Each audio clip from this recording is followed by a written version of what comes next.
All right. Well, here we are, John. We made it.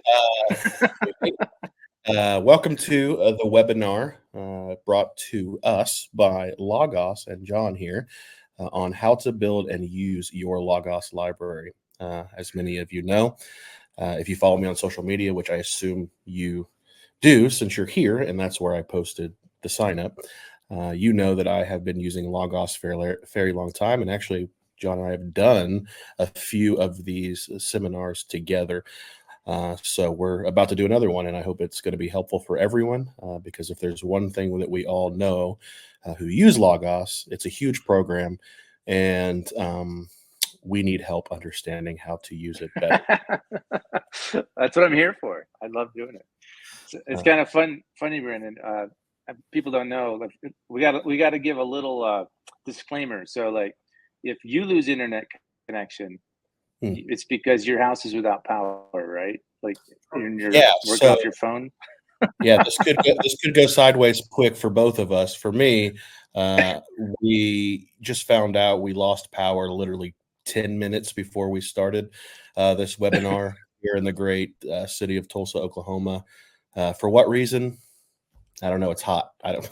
I have zero reason why we lost power, but I am operating off 75% battery life and my phone internet, so it could tank at any moment. And then you're at a hotel, I'm at a so. hotel, and you never know what the Wi-Fi is going to do here. So I'm gonna go for it. But yeah, I reached out to Brandon. I thought, hey, let's do a webinar on how to use your library because I think a lot of people, Brandon, you and I were talking. You get Logos, you have it for years, and you get hundreds and sometimes thousands of books.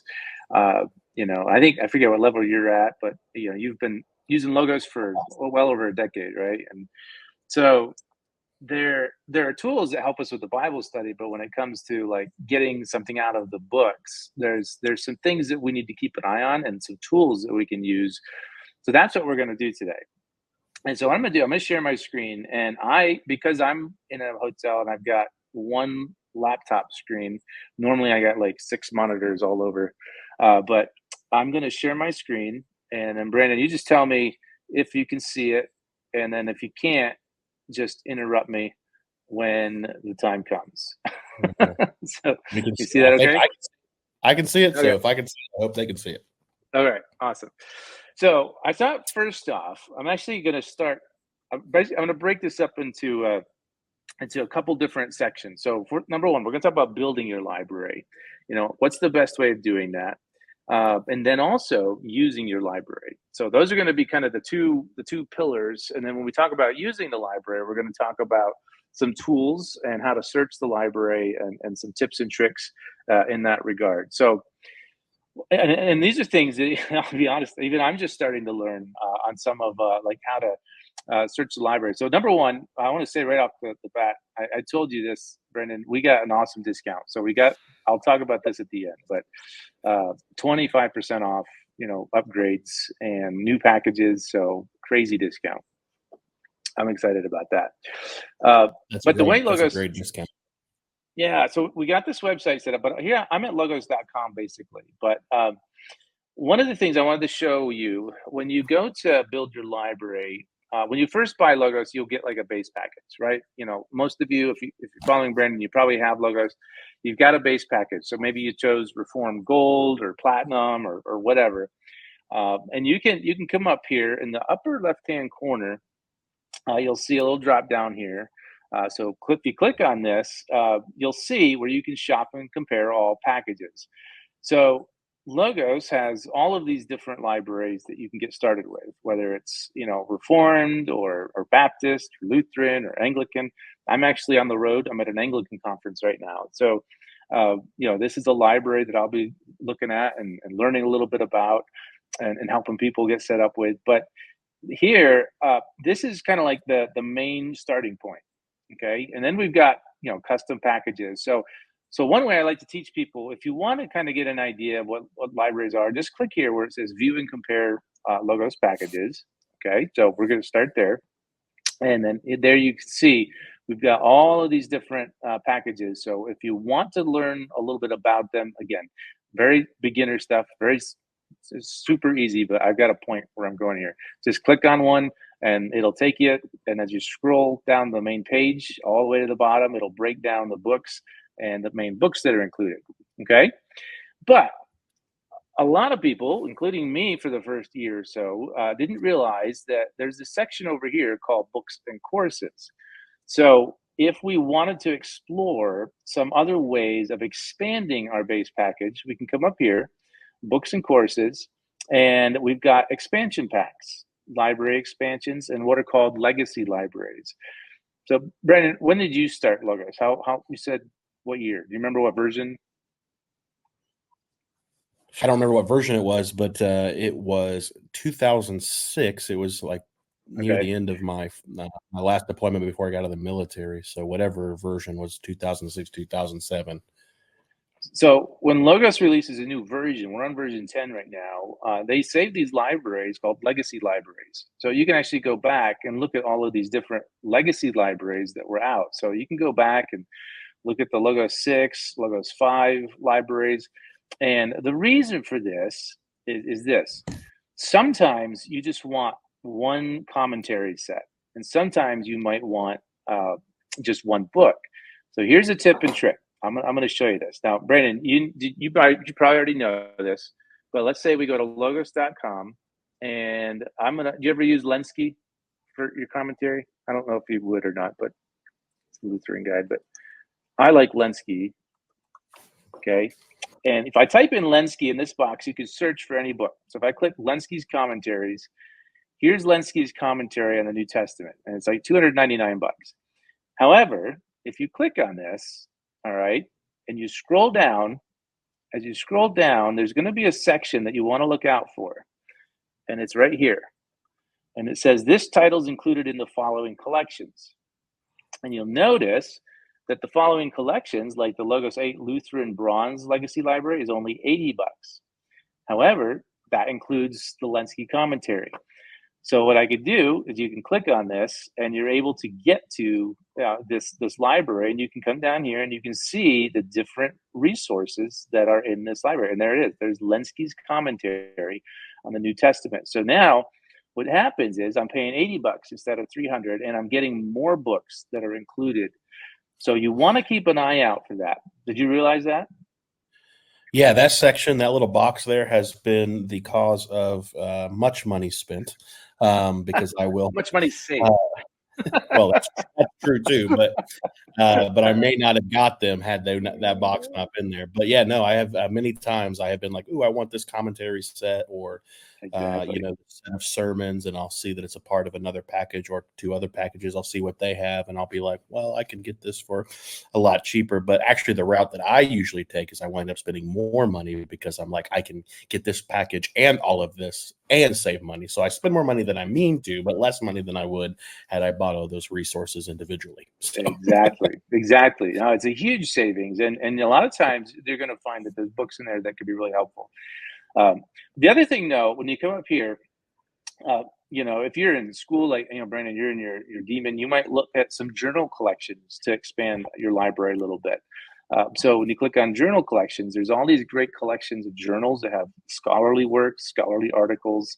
The Journal of Biblical Literature, 9 Marks Journal, and so we've got all of these different bundles of different journals that you can expand. So I want to show that because and I don't spend too long on this because some people don't realize that you can buy these books. And then the other thing that I want to talk about is the dynamic pricing. Okay, so a lot of times people will get in the mindset like, I'm only going to do the Reformed library or I'm only going to do the Baptist library. But a lot of times there's resources that spill over into both camps. And you might want the Baptist library because it's got all of Spurgeon's work. So there's this concept, just for those of you, so bear with me if you already know this, but those of you who don't know this, the dynamic pricing. So a way to also build your library, let's say you did something like the Reformed Platinum Library, you'd click, add to your cart, and then you come over and you say, let's look at the Baptist library. So you can come up here, click on the Baptist library, and then say, I'm gonna add the Baptist library, that Baptist Silver library, because I like some of the books. So that's $7.99. But look at this. I'm going to view the cart here. Instead of $7.99, The Baptist library is $225, right? Because what's happening, Logos is figuring out what books are already in the Reformed Platinum Library. And if you're signed in, it's going to figure out what books you already own. So keep that in mind as you're building your library. Don't be afraid of library expansion packs, and because Logos figures out what you don't have, and it just is going to help you. Okay. Now, Brandon, do you have any tips and tricks on building your library yourself? I didn't prep you with any, anything like that. I'm just Building, curious. I mean, well, I save a lot of stuff in my wish list, and then when it goes on sale, I'll just buy it. So there's one way that I kind of handle it. Yep. I have a very long kind of wish list that's kind of at the bottom there when you add the books to it. Yep. And then I'll watch the pricing on it. And when it's like something that I'm like, okay, yeah, that's on sale, I'll grab it and throw it in the cart. Or yeah, these library packages I've found actually that like as helpful. I mean, I'm Reformed, I'm Baptist, and all that sort of stuff. But I've actually found that if you go to the like standard or other things like that, you can actually wind up getting a lot more resources that span, kind of the evangelical breadth, if you will. Not that Reform stuff isn't awesome, but it winds up, kind of pigeonholing your study, and you will get a lot more Reformed resources, which is the point of it, which is good, which is why you should get it. But you get a lot of the Reformed like critical commentary sets and so on and so forth, and like the standard or even like some of the academic stuff. And so like I keep my eyes pointed more at the standard or academic as opposed to like these like niche kind of Reformed or even Baptist, although I've added those too. I mean, I add a lot of those things and they're helpful. But I think sometimes, we think that, it has to be in the Reformed package in order for it to be helpful. But quite honestly, a lot of the Reformed stuff that's in those packages are included in some of these other packages, but they have more like critical commentaries or Greek and Hebrew helps and things like that. And so don't be afraid to look in the other sections, because even if you're like, okay, I want the Reformed stuff. I mean, you might get some stuff you won't read, but I mean, they're basically giving it away to you for free. I mean, that's the way that I look at it. So yeah, there's some of these packages that I'll probably never crack open. Exactly. But at the same time, you never know. I mean, I've been pleasantly surprised having had some of these other subcategories and doing some different searches, and it pulled up something that was extremely helpful that would never have crossed my radar at any point. But it's there, and it searched it, and it was very helpful. So exactly, yeah. And I think too, when you combine that standard library with something like the academic library, you're going to get like the BDAGs included in this one, the theological dictionary, the Old and New Testaments in that, like all 27 volumes. So this is another great one to keep an eye on. But I want to say that first, I like to just make sure people understand, and then of course you can search for a book, you can search for the title of a book, you can search for the author just in this box here. If you wanted to, just kind of type in and find what you're looking for. I don't know if you're planning to get to this or not. So if you are, you can shove it to the side. But I know that if there are some students here paying attention, or some people who just are new to Logos or don't know too much about how the resources work. Even the example that you have pulled up here right now, you've got Knowing Scripture, and one of them says enhanced for, and it has the Logos logo there, and then you have stuff underneath it that does not have that. What is the importance of that, and why does that matter there? So in the Logos world, they have Logos editions that are tagged. They've got rich tagging throughout. So when you search, like I'm going to do, I'll show searching. You can search for concepts or scriptures or things like that. Whereas opposed to an e-reader book, it's still searchable, but it's not as searchable. And it's not quite as connected as well. So when you say enhanced for Logos, it becomes like no other ebook experience out there, because again, you can search and cross-reference books like crazy. So keep an eye out for that, because that's what makes Logos special, and that's what I'm going to get into now. I'm excited. So we actually just had this conversation with somebody online. A friend of mine who actually was a part of a church plant that I did quite a few years ago. And he was asking, like, should I transition to digital? Should I go with Kindle? If so, which one? And I said, dude, I know you're a Christian and you want this for study. Like, Kindle's cool and all, but Logos is way better, especially in terms of like your searchability and your use of your resources. Kindle's only Exactly. so searchable and so helpful, and this will integrate into your ministry in a way that Kindle just can't. So Yeah, exactly. So here I got logos pulled up. So actually, matter of now we've fact, he got just popped on and said, "I know him. He's here." I was talking to him. That's What's up, Ian? awesome. How you doing, brother? Oh, that's hilarious. Yeah, put questions in the chat, Brandon. If you see questions, stop me because I can't see the chat right now. But Oh, really? Oh, yeah. So people are talking about school stuff. So apparently they're going to have a RBS Logos thing coming up soon. nice, A 2-day cool, training in July, and he's nice. Alex says that he would appreciate it if some of this information was in that seminar because students may not know everything that you just covered. So that's one. Perfect. Awesome. Awesome. Well, let's look at the library real quickly. I'm not going to cover too much on the library specifically. I want to show you how to use it. So, let's say you've built your library. So when you're at Logos, you've got your screen open here. Open it all the way to full screen. I like to open it in full screen mode. And I like to make sure I got my filters turned on. So for those of you who don't know, I always say that because not everybody knows these things. That little icon there turns your filters on and off. So like Brandon's got like 2,000 books behind him, right, on his shelves. Now, if you probably categorized all those, right? You've got them all sorted out by the commentary.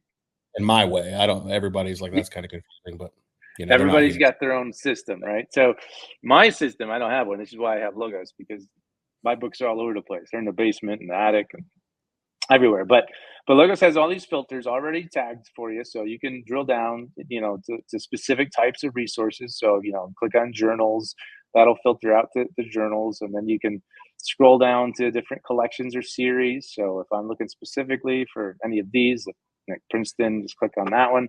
So there, I've got 27 journals. Okay, but you're not going to really typically do this. Okay, you're not going to use the filters that much because Logos has tools that are going to help you it's going to be your research assistant for you. That's the point of Logos.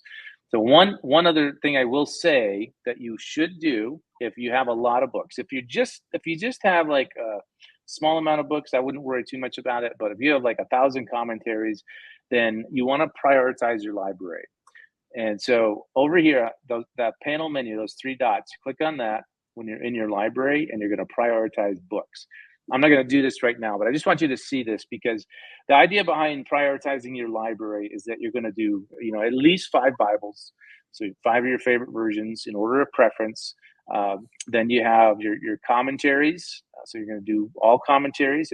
And that's why I like having these filters here, because if I were specifically looking to categorize or, prioritize a certain commentary, I could drill down in my commentary, go down to a specific collection or series if I want, and I could take that and just drag it over here to my list, and now it's in the order of preference. And again, if you want to take it out, right click, just remove from the list. So Logos is setting it up so you can figure out, what's your favorite Bibles, commentaries, and then you'll do your lexicons, so your Greek and Hebrew dictionaries, and then your Bible dictionaries. And you can actually do 7 categories. You can do lectionaries and devotionals as well if you want. So just know that's where you do that. Sorry, I didn't mean to step on. Does that mean it just searches those first before it starts searching anything else? Not necessarily. What it's going to do, we're going to talk about next. We're going to talk about the passage guide and how that sorts your commentaries. That's what it's doing in order of preference. So let's say, for instance, you'll notice in my Bible, whatever Bible's at the top, that's my top Bible. So let's do this. I'm going to come down here, click on the layout button. LSB up one, bro. Yep. I'm going to put this.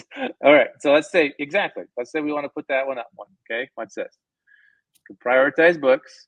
I'm going to drag that up to the top. Okay. So that's at the top now. So now when I click on the Bible button, now Legacy Standard Bible is up at the top. See that? Okay. And if I'm going to take it down and do that, and now it's down there. But here's the thing. Let me do that again. I'm gonna come to these quick start layouts. Bible and commentary, boom, already linked. So what's happening is the preferred Bible that I have opens up, already linked to my preferred commentary. Okay, so this is one of those examples. Like the first commentary, first Bible in your list is going to show up. However, you have this little icon right here. This is called your parallel books icon. So this is part of your toolbar. So if you click on this, this is going to show everything in order of preference. Okay. So Logos works without prioritizing your library, but all that to say, this is going to automatically filter out in order of preference your library. Okay. So the commentaries here, Bible's here. So that's just one way of seeing that. Okay. But now what I'm going to do is we're going to talk about how the tools in Logos are becoming your research assistant, where you're going to typically, it's going to find the information for you.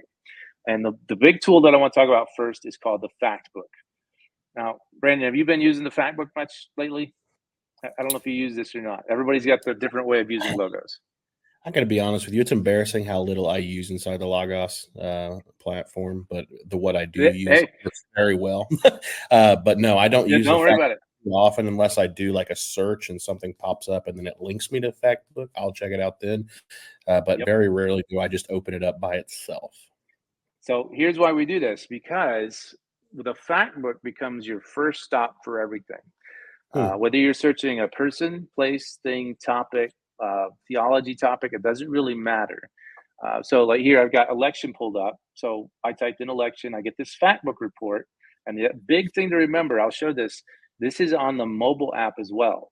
The Fact Book, pretty much in its entirety, is on. So everything I'm about to show you, you can do on your phone or your iPad, which is amazing.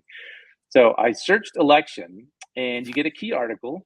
Of course, this is coming from your library here. But as I scroll down here, here's key passages.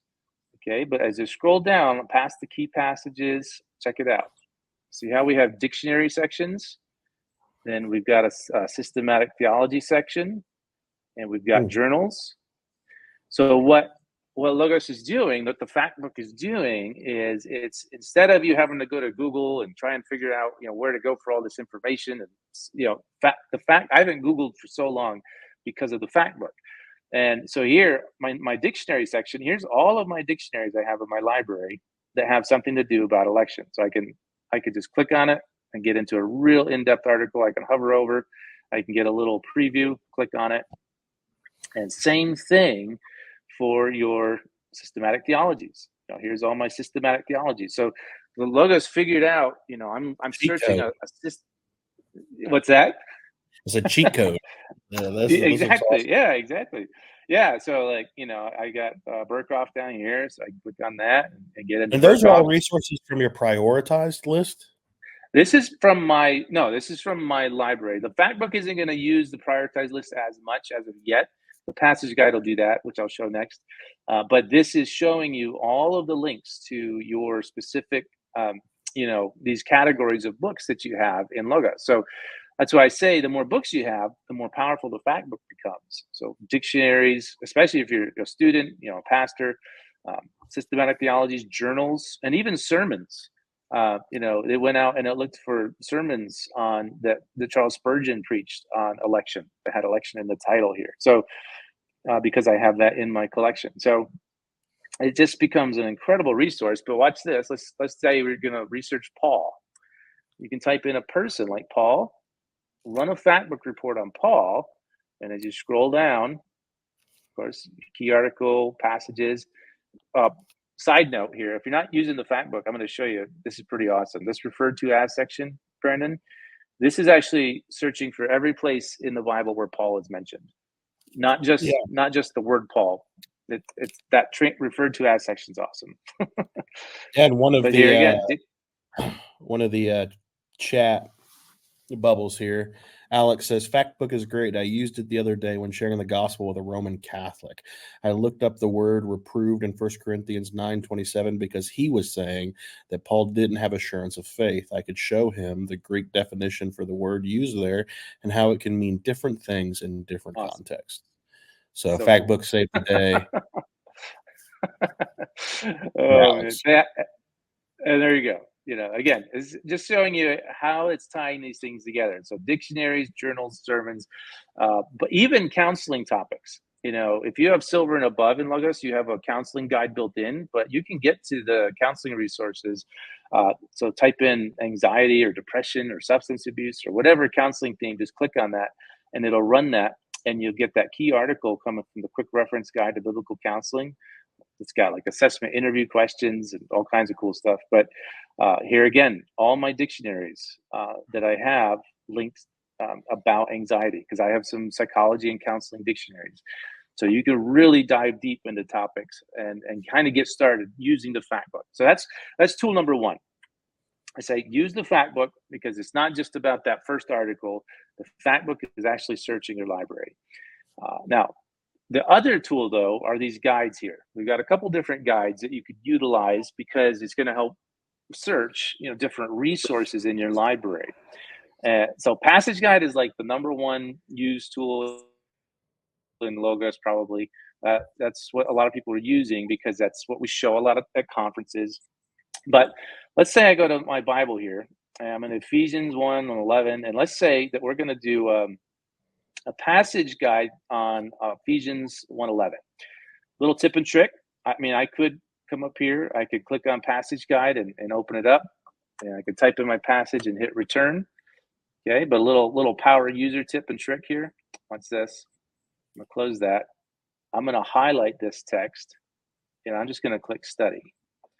And that launches the Passage Guide too. So that's a quick way to select some scripture and then launch. But here, a guide is going to be comprised of different sections. And there's all these different sections and guides that help us. It searches the library. So in this section, commentaries, self-explanatory, right? But when Logos 9 hit, they now allow you to sort the commentaries by the series, the author, denomination, the type. So you can click on type, and let's say you want to get into more expositional style, more exegetical style commentaries, more devotional style commentaries. Logos has done all of that heavy lifting for you. So if you have a large number of commentaries, that's a great way of doing that. But as you scroll down, there's all these other guide sections here, like systematic theologies. Here again, it's going out and it's searching my systematic theologies for just these specific books where Ephesians 1:11 is being mentioned, right? So it just took a subsection of my library here and it said, I'm looking for Ephesians 1:11 for all of the theology books. And what's cool about this tool, as you scroll down here, go all the way down here. That was a lot there. Go all the way down. There's all these great systematic theology books. But look at this. See this little shortcut right here where it says search all systematic theologies? If you click on that, Logos runs a search already set up for all of your systematic theologies. So now I've got 172 articles with 251 hits where Ephesians 1:11 is mentioned in just systematic theology books.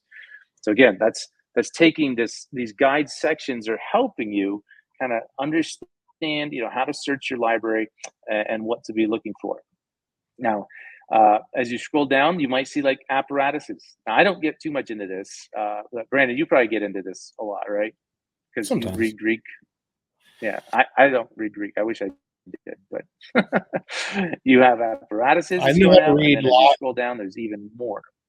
Yeah, I know how to use. Sorry, what was that? I know how to use Greek in Logos better than I know how to read it, but I do know how to read it a little bit. So, yeah, that's awesome.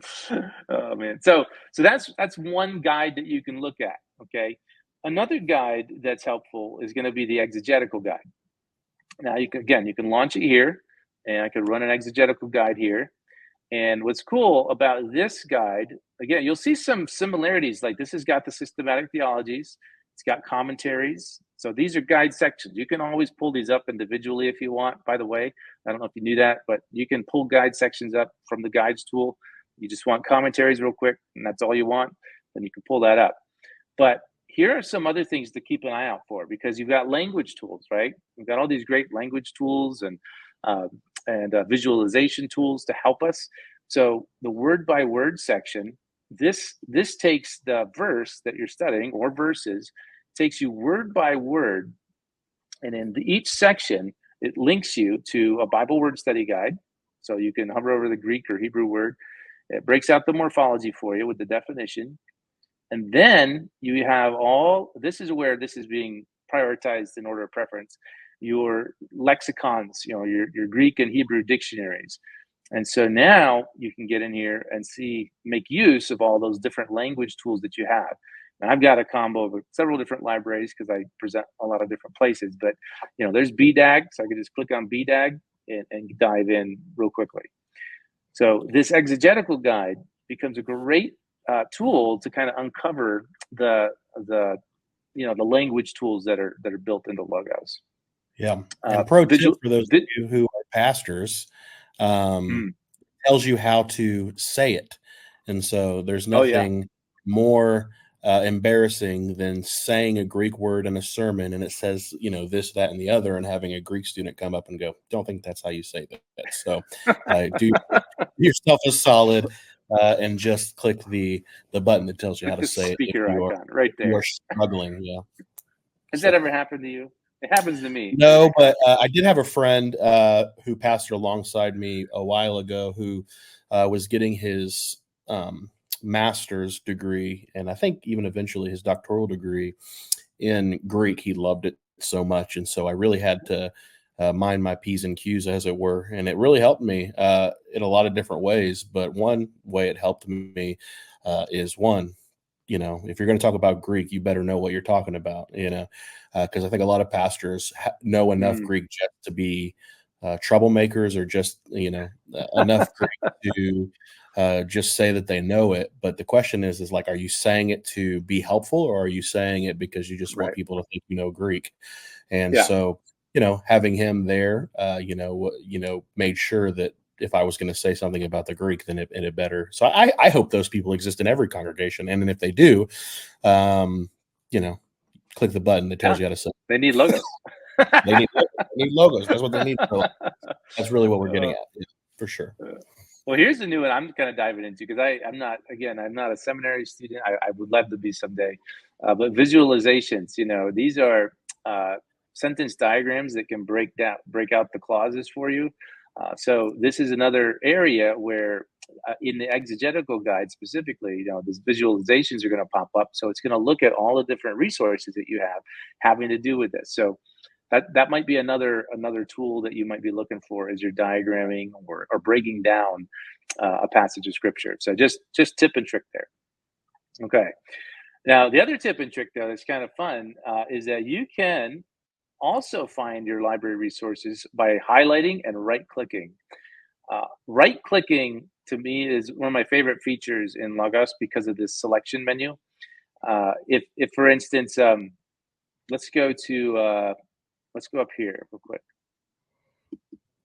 If I right-click on the word Ephesus, and I don't know if you use the right-click context menu much, Brandon. Have you ever use this all the time, or not really? All the time. Yeah. All the time. This saves me so much time, because let me break it down. You got a column on the left, column on the right. So when you select something on the left, it's going to change what you can do and the tools you can launch based on what you selected on the right.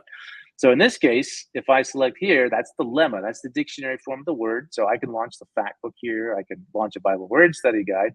But as you scroll down, you'll see here that you can also hover over, and you've got shortcuts to your preferred lexicons. And you can even do a power lookup.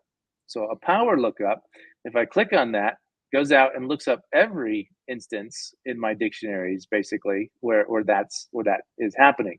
So again, if I do this with Ephesus here, and I just want the English word Ephesus, so selection Ephesus, right? But scroll down here, you'll see I can look up in my dictionary. So I could say, give me a power lookup on this word, and it'll go out and it'll look at all of the dictionaries as well. So just another little tip and trick. Again, all hyperlinked. So you just hover over it, click on it, and now there I'm in Erdman's, and here I'll be in the New Bible Dictionary, and so on and so forth. So just another tip and trick. Keep that in your back pocket. Yeah, I use that a lot in the info tab. I use the info tab a lot. I just pull one up and put it off to the right. That way, when I'm scrolling on anything I'm reading, it's always just look to the right, and it's right there. Exactly. Yeah. No, I love that. Okay. So the other thing now, before we dive in here to, I want to talk about searching because we're looking at using these guides. The guides are kind of the fact books helping us. The guides are helping us. We can get shortcuts to our books by right clicking and all of that kind of stuff. But when it comes to some specific searches, we might need some specific searches in our library, right? So let's imagine that all those books that you have behind you, Brandon. How long would it take you to find Ephesians 1:11? In every single one of them, A forever, long time. right? A long time. Yeah. So and that there might be some great books and great commentary on that. So I'm gonna open up the search tool in Logos here, and the search tool normally you're going to spend most of your time searching your Bible and your books. Now you can search all this other stuff because there's all these other great things that Logos has, like your media and maps and things like that. But one of the things I want to show here is that I'll pay attention. Anything blue in Logos links to something. And in the case of the search tool, where I've got highlighted here, this is a drop down. And so when you click the drop down, you've got your books. That's everything. All open books. That's any books I have open in Logos. But as I scroll down, I can also have collections. So I didn't get into this tonight. If we have time, I can show this briefly. But you can create a collection of books. All right. So in this case, I just add Puritan works, R.C. Sproul books. So I have built collections in my library that I can search just those. But in this case, what I want to show is, let's say we're going to take this search and we're going to search for Ephesians 1:11 in all of my books. I got 6,000 books. So how would we do that? First off, type in your passage. And you'll click on this little icon there. And there I have, of course, 11,648 results. Okay. Not super helpful because I'm searching. No, no.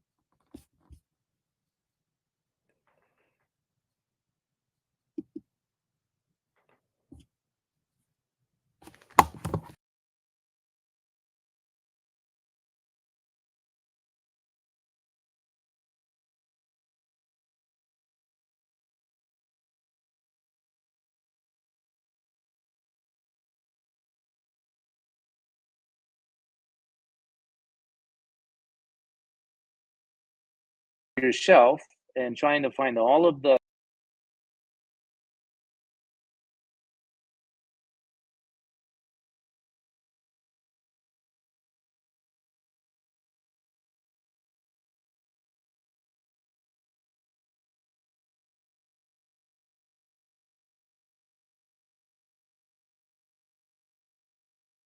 come up here in this box, just type in Calvin and preach, type in the words Calvin preach, hit return. And what this is doing is searching, all of your books. Again, I got 87,000 books. And this searching for all of the sentences where Calvin and the word preach are happening in the same sentence. However, watch this right here. Brandon, you back? I think so. I don't know what happened. Okay. My ball. No worries. So I'm showing right now how you can search all of your library. You can sort by the types of resources. Okay, so notice I'm searching for the words Calvin and preach. But what I want you to do, for all you power users out there, click on this icon or this little drop down where it says all text, because Logos has search fields in your books. So what that means is, Hey, whereas John, yeah, I hate to interrupt you. yeah, go There's a ahead. couple people in this chat here telling me that the the webinar went out for like about a minute and a half. And so they missed a majority of what you've been talking about. Okay, well, let me I start don't back. know if you maybe just back up, maybe like to the beginning of that particular spot. Okay, we'll do that. The last few minutes, Hotel Alex says. Hotel So. Internet. Sorry about that, guys. I thought it was All right, me, but apparently we all went down. So okay, well, I was just living in bliss. Ignorance is bliss. Waxing eloquently. yeah, Okay, so let's again. I'm going to start from scratch. I'm going to assume nobody saw what I said, but let's say I got 6,000 books, and you want to search all your books for a passage of scripture or a topic, or words like Calvin's preaching. Well, if you open up the search tool, you want to make sure search your books, number one. Now, also, as I was saying, that nobody probably heard, is make sure these blue letters here, these are drop downs. Okay, so if you click on this, you'll see where it says your books. That's everything. But notice that you could search collections that you've made. So I've created collections of just like R.C. Sproul books or Puritan works. So I can search just Puritan works. But Logos out of the box already sorts it out by type. So you could sort by journals. So if I wanted to search for just journals, I could just type in my passage here, Ephesians 1:11. And Logos now gives me 226 articles where Ephesians 1:11 is being mentioned just from my journals. Super helpful when it comes to trying to drill down into writing papers, right, Brandon? Oh yeah, I love that. And you can sort even further by clicking here on series. So here you can see series. So if I'm looking specifically at articles from the 9 Marks Journal, here's just 14 articles in the 9 Marks Journal where Ephesians 1 is being mentioned. So super helpful in being able to search your library this way. Let's do this. There's another power user tip. Calvin preach. You're going to write a paper on Calvin's preaching, and you're going to search your whole library. When you type in a couple words like that, it's just going to look for 2 words that are in the same sentence, right? So we'll do this. Hit return.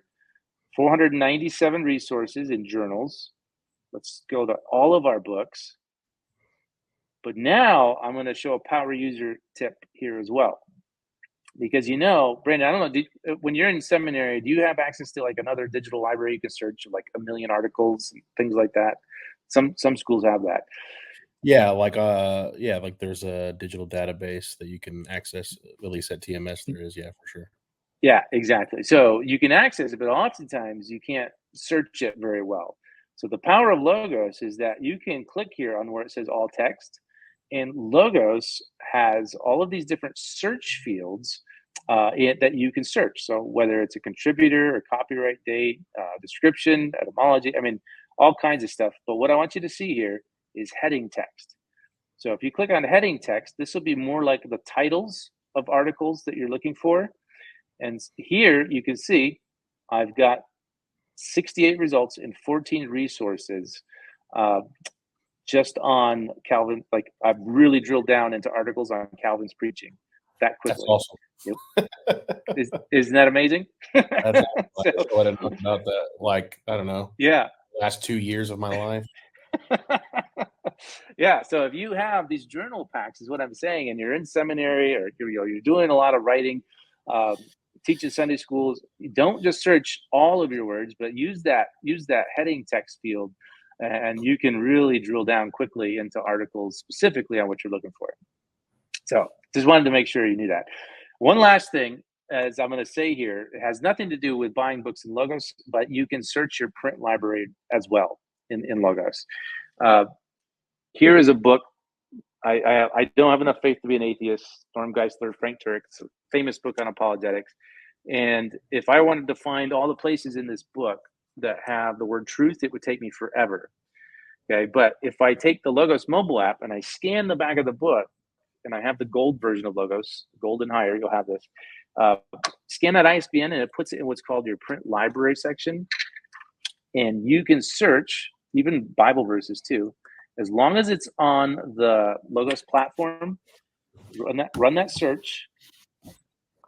and you'll see this print library here, and check it out.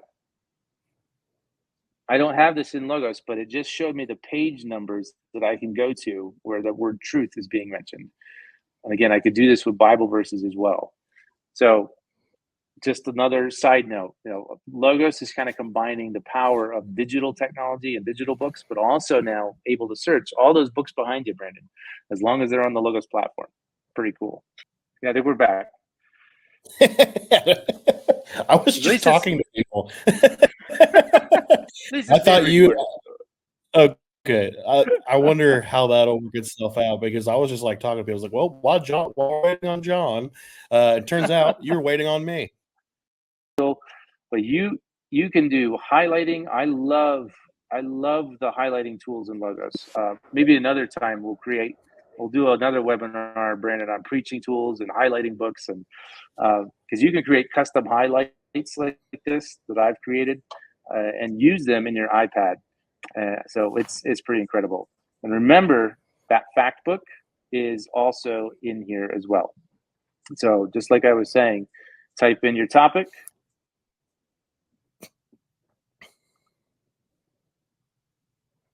Run your fact book report, and there you go. Boom. So dictionaries, systematic theologies, journals, sermons, preaching resources. So just keep that in mind, because again, I love doing these webinars because I hate to see when people have such an amazing tool, but they don't know how to use it. So before we lose internet again, Brandon, I'm going to give everybody the code here. So if you want to upgrade a library, if you want, this will work for any of the Logos 10 base packages. If you got a friend or somebody that wants to get Logos brand new, give them this code, because they're going to get 25% off. So we've got the landing page set up for you, logos.com/Brandon Scalf.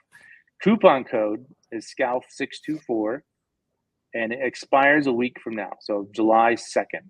Okay, so SCALF624. If you sign up for the webinar, you'll get an email with a recording, and you'll also get a coupon code as well. But that landing page is going to take you. I'll just pull it up here so you can see it.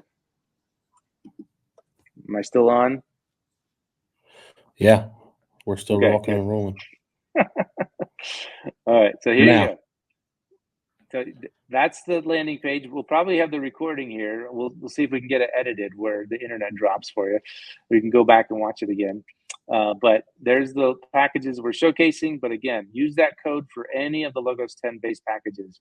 If you've already got Logos 10, that's great. If you're happy, I hope this was helpful and you get a little bit more out of it. So absolutely, I think it's helpful. I got a few questions here, John, if you don't mind answering them. Absolutely. The first one is someone asks here, can you stack the discounts? So they already have a student discount. Mm-hmm. Can they both be used? No, you can't stack the discounts. If you got the academic discount, you can try and see what happens, but you typically for Brandon's sake, use the coupon code, just if you're going to buy something, but it won't. I don't think it's going to discount any more than the academic discount typically. Academic discount's not as big as the discount that John is offering.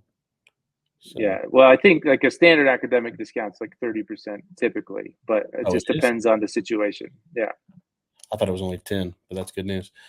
Another question it could be different. Yeah. Another question is there any plans to do a family plan? I have a subscription and would love to add my wife so she has full access when she would like to look at things. So one of the great things about Logos is we believe in the Bible, and the Bible says you're one. So what that means is you can share with your spouse, and we're not going to mess with that. So that you're cool with that. And, I think too, it's obviously like we're not going to be getting diamond packages for my 9-year-old in the house. So we understand, the family can read on the iPad. We want them reading the Bible. So typically a household license per se, you know what I mean? Now, if you got a 60-year-old son living in the house, that might be a little different, but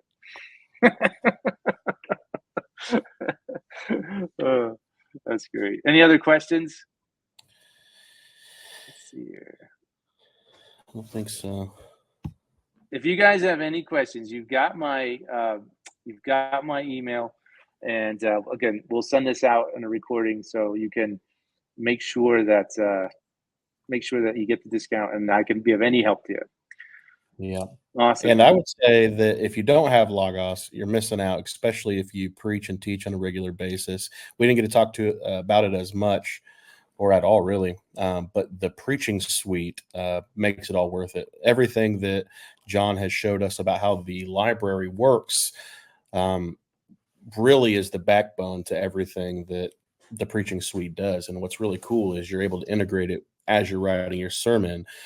And one of the coolest things I've found is for those of us who like to save time is it kind of just copies and pastes when you're thinking about something. Like you can tag certain things and it'll just auto fill it in, or certain things that you put in your sermon from commentaries directly links to that commentary. So like if you're using a quote or an idea from a commentary, it's tagged to those resources that you got it from. And so if you're looking later on down the road, which is why I started using it primarily, is it's a good cataloging system. And so if I want to remember not only what I said, but why I said it, which really, honestly, for me, in the way that I am, I do a lot of bullet point stuff because I'm trying to live in the text until the preaching moment, and I don't use a lot of notes. But I've found that over time, as I save my notes, I don't know why I put that bullet point there. And so having it link back to that commentary set or something like that, it has been, I mean, just extremely helpful. And then the way that, like you brought up, everything that you brought up is actually going to make my preaching layout and everything like that. And you preach directly from the iPad. It's got a timer on there. I mean, it's really cool. And so even though we didn't talk about it today, a lot of what John talked about, it kind of undergirds a lot of what will happen there. And I don't think we could do a whole webinar on that, Brandon. So maybe we'll do another one on the writing a sermon in Logos and how to save your work and do layouts and all kinds of cool stuff. So I love that stuff. Oh, I think his question about the family plan though was kind of, ADHD. I understand now. Is about with the different users and things like that. Yeah. No, I totally get it. I think definitely. So awesome. Well, thanks, guys. We'll end the webinar here, and we'll meet again, Brandon. And I'll let you know. Like I said, I got 2 fountain pens now. 3rd one coming, I hope, but we'll see. Yeah, we got to keep the tradition alive. We ended the last one talking about fountain pens. So, as great as Logos is, you can't undo history. The fountain pen, it has survived, and it will. Exactly. Awesome. Thanks, guys. Have a good night. Guys.